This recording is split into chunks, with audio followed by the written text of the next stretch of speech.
What's going on, guys? Welcome back to the channel. In today's video, we are going to be back to work on our 65 Mustang. But before we get started on that, today's video is sponsored by Truebill. So if you guys don't know what Truebill is your all-in-one personal finance platform that helps you save more and spend less. So as you guys know, in the beginning of this year, we did get a new shop, and with getting a new shop came a lot of challenges, especially with like the budgeting and the financial side. And that's why I chose Truebill to help me out. So as you guys know, running a shop, there's a lot of bills. The cool thing about Truebill is all you have to do is simply upload a photo and tap one button, and Truebill can negotiate your internet bill, your cell phone bill, and your cable bill. But my favorite thing about Truebill is they can actually cancel unwanted subscription for you. As you guys know, sometimes you sign up for stuff and you forget to cancel it, and they're charging you on a monthly basis. The cool thing about Truebill is they'll go in, they'll find the recurring bills, and they'll cancel all the unwanted subscriptions for you. Truebill also has a lot of other great features, such as setting up budgets. You can set budgets that automatically monitor your spending by category, and you'll get friendly notifications when you're spending too much. And also with Truebill, you can actually monitor your credit score and set up a smart savings account. So if you're looking to take control of your personal finances, head over to truebill.com/vtungarage. Try it out for free and unlock premium features. And I'll also drop the links down below. So now it's time to get back to work on some of the cars here at the shop, and we do have to finish up the Nissan.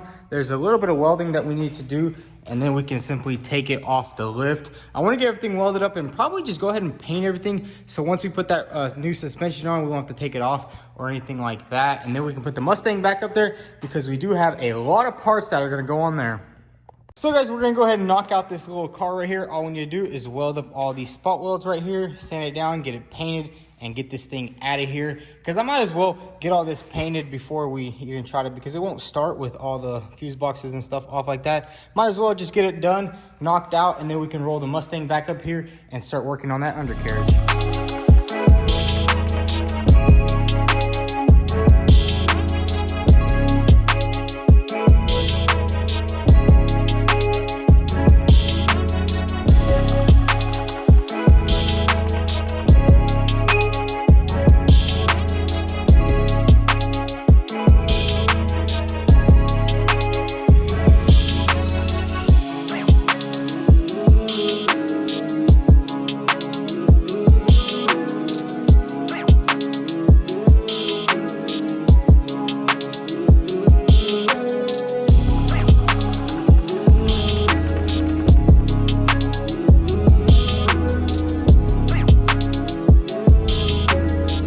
So guys, check it out. We got the entire car back together. We got the suspension on this side. I also went ahead and threw on the fender, the headlight, and the bumper just to kind of see how everything lines up. And it turns out we are going to need a little bit of framework, but I think we'll do that off camera. And basically all it's going to need is some body work and paint. Basically the frame rails are kind of pushed over a little bit, so once we square those out, everything will literally be perfect. You kind of see this gap right here is a little bit pushed over here, but this gap over here is perfect because I kind of aligned it like that. And then we will have to get a new door. But I think we'll do all that off camera. Now let's get this thing pulled out and pull in the Mustang. So guys, we got the Mustang back inside. And now what I want to do is go ahead and put this thing on the lift and remove this Coyote engine and transmission. I do want to finish up the transmission tunnel under there. And I also want to clean and paint the entire undercarriage. And that's going to require to get the engine out so we can lift the entire car up in the air. I'll probably take it outside and just pressure wash and degrease the entire bottom of the car, get it all painted in. Then we can start working on getting our fuel lines. We got some fuel lines over here in this package right here, some AN fittings and stuff like that. And then we have our Holley fuel pump that we will be installing a little bit later. So we want to get everything nice and clean and painted under there before we install any fuel lines, because once those fuel lines go on, they're going to be on there for good until the car is completely done. So let's go ahead and get this thing in the air and pull this engine out.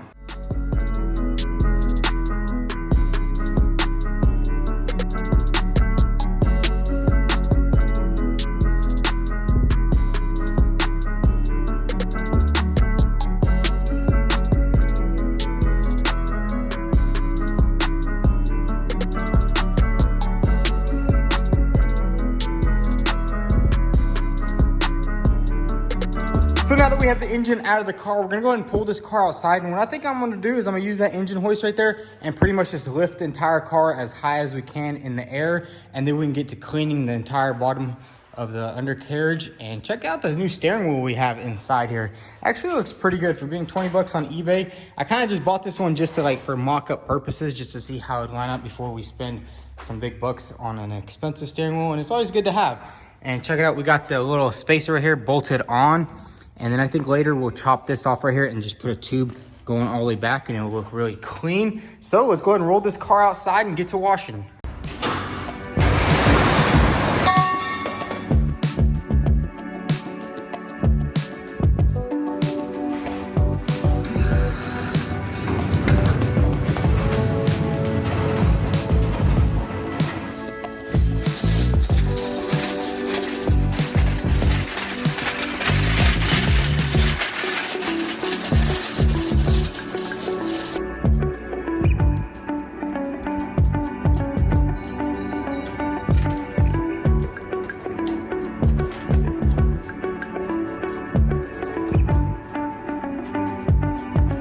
So guys, check it out, we got the car all the way up in the air, and now we're gonna start doing some pressure washing underneath. As you can see, there's a lot of dirt and grime under there, and honestly I did not want all that stuff in my shop. So what we're gonna do right now is we're gonna grab some degreaser that I have, we're gonna spray everything down, and then we can simply pressure wash all the dirt and grime off the car, and it won't be all over my shop. And then maybe we'll put the car back on the lift and do a little bit more washing in there. I just want to get the majority of all the grime off of here, just so it doesn't make the entire shop dirty. So guys, let's go ahead and degrease it and give it a nice wash.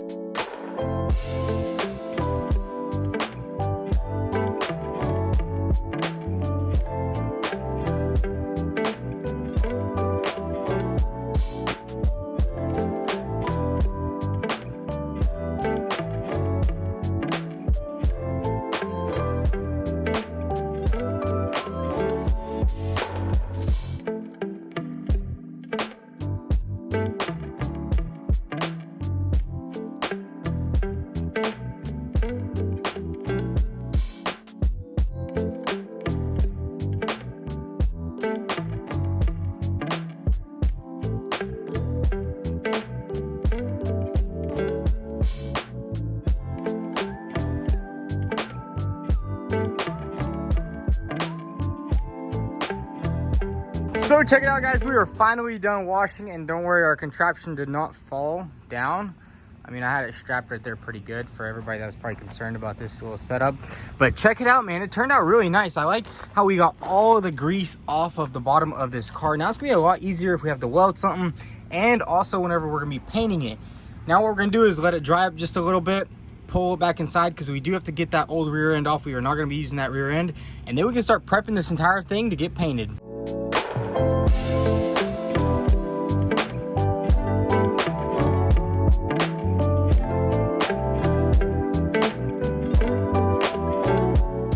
We got the car back on the lift, and now we get a better picture of how it looks under here. Man, look how nice it cleaned all that old dirt and grime off, and then we can finally finish up our transmission tunnel. It does look kind of rough right here because we were cutting and patching it up, but I mean, it's solid. Everything is nice and welded up. That's really all that matters. Now what we're gonna do is basically we need to strip everything off the bottom of this car that we do not need, such as these old brake lines right here. We also have the old e-brake cables. We are not gonna be using any of that. And also this rear end back here. We did miss a couple of spots, but honestly, I'm super happy with how we degreased everything. And there is a lot of surface rust back here. Nothing too serious or major. It's really just lightly on the surface, which is good. No, we didn't find no little rust patches or anything like that. So now what we're gonna do is go ahead and remove this rear end, because this thing is junk and it will not handle, well, it's not junk. You could probably change out the axles in it, and maybe it'll handle 300-400 horsepower, but we're gonna be pushing like 500-600 in this car. So we definitely are gonna have to go with something a bit stronger than this thing. So let's go ahead and remove all this old stuff.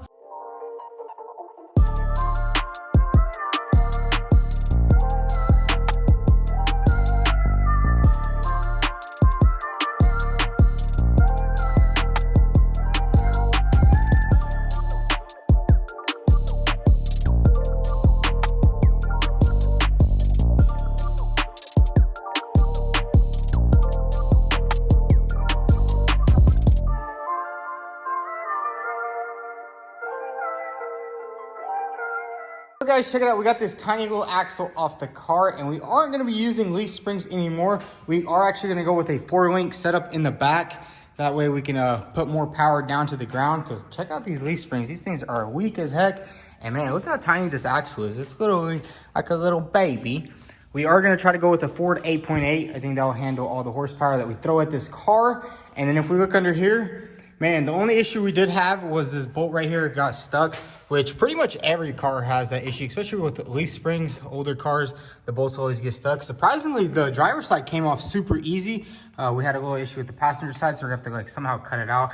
I don't have a Sawzall, so I won't be able to stick it in there, which I'll probably have to just borrow it from my dad's shop. But man, it looks pretty good under here. So now what we're gonna do is finish taking all the rest of this stuff off. We need to get rid of these tow hooks right here, because this car is never gonna break down, so we don't need tow hooks.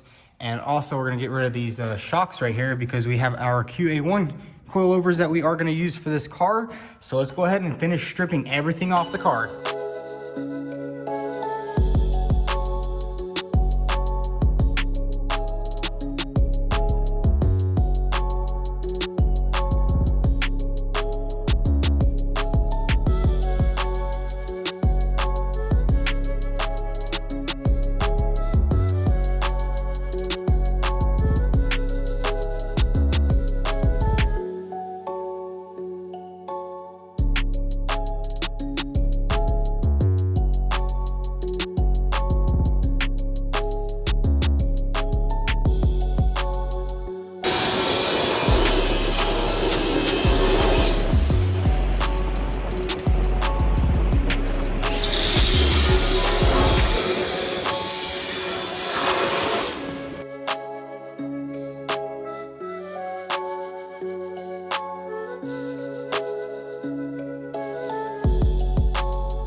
So now that we have every piece of the old 65 suspension and brake lines off, the next step is gonna be to finalize and finish up all the cutting and welding that we have to do. Like for instance, I'm gonna have to trim this up right here.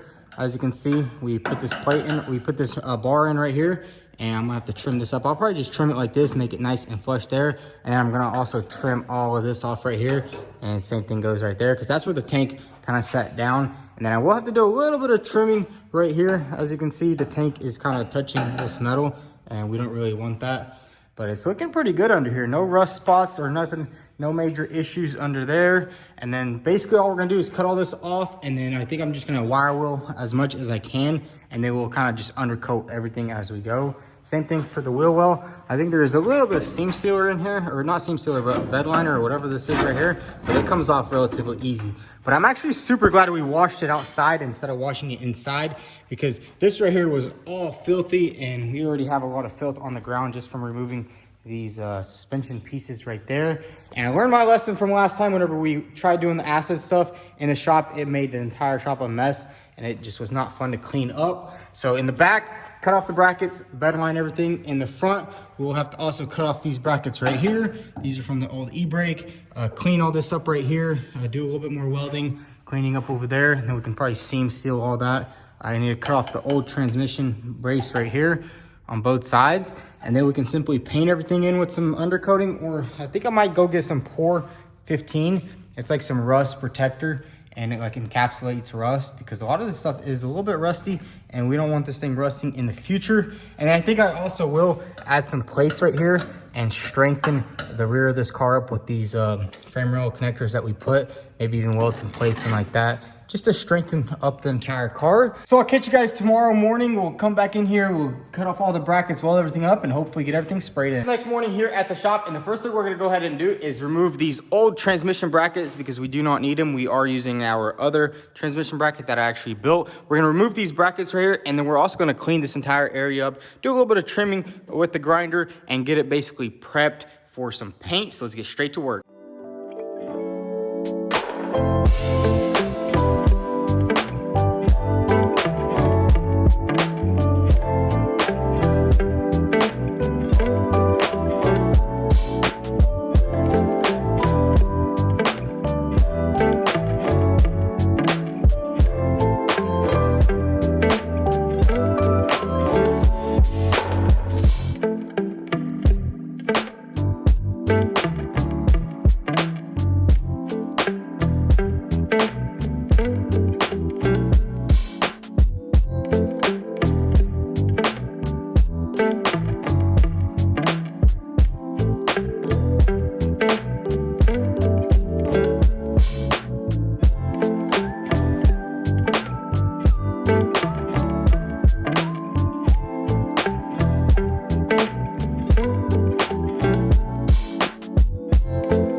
looks pretty freaking good. I mean, obviously it doesn't look like $1 million supercar, but I think that will do. Everything is welded solid. We went ahead and coated everything. I coated all the rusty spots.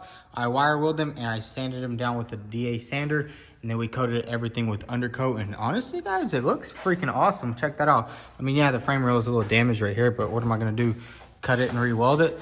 Which, I mean, then people will be complaining that you cut the frame rail, which is fine. I mean, it's a 65 Mustang. It doesn't have to look that good under here. I mean, as long as the Coyote engine fits in perfectly and the gear shifter fits, I think that's the main point. But we got everything sprayed in over here. We haven't messed with the back yet, which I think we'll do in the next episode, because there's a lot of stuff that we have to do in order to get the back section all done, which means we're gonna have to do some trimming right here, some cutting over there. I did have to go to the store and get some grinding wheels for that. But yeah, guys, the transmission tunnel is ready. We can pretty much put the engine back in, which we are gonna do in the next episode. I honestly can't wait, because we can actually maybe get this thing started in the next episode. I'm not too sure if we'll be able to, but hopefully we will. So there it is, guys. We almost got the entire undercarriage done on the car, man. It's looking good. Now, in the next episode, we'll go ahead and put the transmission and engine back in the car after we finish up the rear section. We're gonna do some cutting, some grinding. We can go ahead and spray all that in. And we did also order the 4-link kit for the rear end, which should be coming in here pretty soon. And then we'll be on the hunt for a new axle. I'm thinking about getting an axle from like a 2010 Mustang. I think they have a 8.8 in there, and it is still a solid axle, because I know they transferred over to the IRS in 2015, which I was speaking to Rick actually, and he said that they could actually build me an axle, but those are kind of expensive, and I kind of want to do it myself. I've seen how people do it, where you cut the axle tube and you actually shorten it, which I think we might attempt that. But we're gonna get all this stuff sprayed in the next episode, and then we can install a 4-link system with our QA1 coilovers, which can be super nice. And then we can install our Holley stuff, which will also be good, because we'll be able to get this car running. But if you enjoyed today's episode, make sure you hit that subscribe button. Also follow us on Instagram. And also, guys, don't forget to check out Truebill. Thanks for watching.